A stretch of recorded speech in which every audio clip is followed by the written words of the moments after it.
ខ្ញុំសូមនាំអារម្មណ៍អ្នកមកជួបនឹងរឿងរ៉ាវដ៏អាថ៌កំបាំងមួយដែលកើតឡើងនៅលើដងផ្លូវជាតិដាច់ស្រយាលមួយនាពេលរាត្រី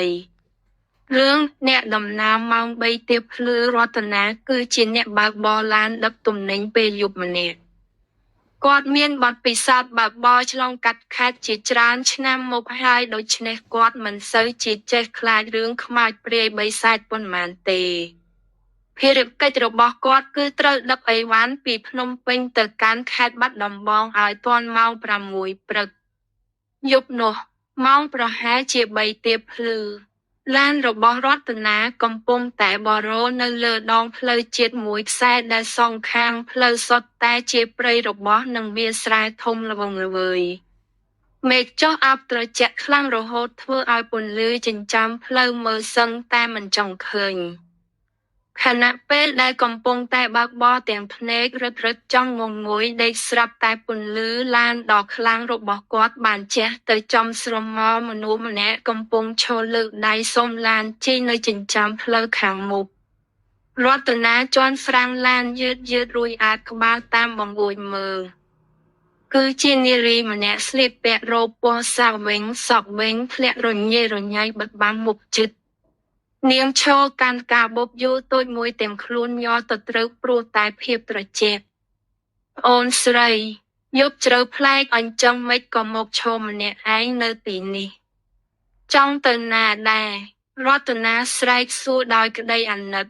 នារីនោះឆ្លើយទាំងសំឡេងខ្សៅៗឮស្ទើរតែមិនច្បាស់បងប្រុសខ្ញុំសុំជិះទៅចុះនៅខាងមុខបន្តិចបានទេឡានខ្ញុំខូចហើយមិត្តភក្តិខ្ញុំគេទៅចោលខ្ញុំអស់ហើយដោយសារតែឃើញនាងជាស្រីហើយផ្លូវងងឹតស្ងាត់គួរឲ្យខ្លាចផងនោះរតនាក៏ដោះសោទ្វារឡានឲ្យនាងឡើងមកអង្គុយនៅកៅអីខាងមុខក្បែរគាត់នៅពេលនាងបើកទ្វារចូលមកអង្គុយឡានទាំងមូលស្រាប់តែភាយនៅក្លិនក្រអូបប្រហើរដូចផ្កាចំបៃ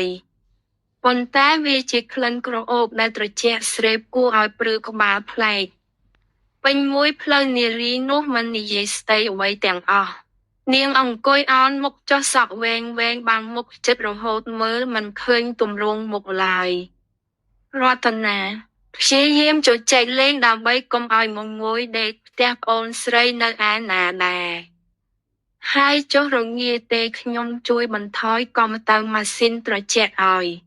នាងមិនឆ្លើយតបអ្វីដែលប្លែកនោះគឺនាងចាប់តាមសាច់ខ្សឹកខ្សួលខ្សៅនៅក្នុងបំពង់ករតនាចាប់តាមមានអារម្មណ៍មិនស្រួលគាត់លួចក្រឡេកមើលទៅកញ្ចក់មើលក្រោយខាងឆ្វេងដើម្បីមើលស្រមោលរបស់នាងប៉ុន្តែអ្វីដែលធ្វើឲ្យបេះដូងរបស់គាត់សឹងតែធ្លាក់ដល់ចុងជើងនោះគឺនៅក្នុងកញ្ចក់ឡានកៅអីខាងស្តាំក្បែរគាត់គឺទំនេរស្អាតគ្មានមនុស្សអង្គុយឡើយរតនាភ័យបែកញើសត្រជាក់ពេញខ្នងដៃទាំងពីរចាប់ចង្កូតឡានឡើងញ័រទៅត្រើបគាត់ព្យាយាមសម្រួលអារម្មណ៍រួចងាកមុខទៅមើលនារីដែលអង្គុយជិតខ្លួនចំនាពេលនោះនារីរ៉ូបសបានងើបក្បាលឡើងយឺតរួចវែកសពចេញពីមុខផ្ទៃមុខរបស់នាងគ្មានភ្នែកគ្មានច្រមុះគ្មានមាត់អ្វីទាំងអស់វាគឺជាផ្ទៃមុខសំប៉ែតស្មើធេងដូចគ្រាប់ពងមាន់ប៉ុន្តែមានឈាមស្រស់កំពុងតែហូរជ្រាបចេញពីស្បែកមុខនោះស្រក់តប់មកលើផ្លូវរបស់នាងស្រាប់តែមានស្នាមប្រហោងមាត់មួយលេចឡើងនៅលើមុខសំប៉ែតនោះរួចនាងស្រែកសើចក្អាកក្អាយសំឡេងឮខ្លាំងពេញខ្សែកាប៊ីនឡានបងប្រុសមុខខ្ញុំស្អាតទេបើកឡានលឿនឡើងទៅនៅជាមួយខ្ញុំឡានចិត្តធ្លាក់ទឹកហើយរតនាភ័យលែងដឹងខ្លួនគាត់ក្រឡេកមើលទៅផ្លូវខាងមុខស្រាប់តែឃើញថាឡានរបស់គាត់មិនមែនកំពុងបើកនៅលើផ្លូវជាតិទៀតឡើយគឺកំពុងតែសំដៅទៅរកលូទឹកនិងជ្រលងស្ពានដ៏ជ្រៅមួយដែលមានទឹកហូរខ្លាំងពុទ្ធោរតនាស្រែកឡើងអស់ទំហឹងរួចប្រឹងទាញចង្កូតឡានមកខាងឆ្វេងវិញយ៉ាងបង្ខំនឹងជាន់ហ្វ្រាំងដាច់អាល់តាត់កគិកវង កង់ឡានគេនឹងបង្កើនដៃស្ពានឬសូររហូតមានរស្មីភ្លើងជះចេញមកឡានដឹកទំនិញបានងាកមកឈប់ត្រឹងនៅចំកាដាលស្ពានទាំងប្រផិតប្រផាយសឹងតែធ្លាក់ចូលទៅក្នុងទឹកទៅហើយពេលឡានឈប់ស្ងៀមរតនាដកដង្ហើមធំទាំងញ័រខ្លួនងាកទៅមើលកៅអីខាងស្តាំនារីរបស់នោះបានបាត់ស្រមោលសូនឈឹងលោសល់តែផ្កាចំប៉ីមួយទងដែលស្រោបដោយឈាមស្រស់ដាក់នៅលើកៅអីនិងក្លិនស្អុយអសោចភាយពេញឡានព្រឹកឡើងពេលមេឃភ្លឺរតនាបានទៅសួរនាំអ្នកភូមិដែលរស់នៅក្បែរគល់ស្ពាននោះ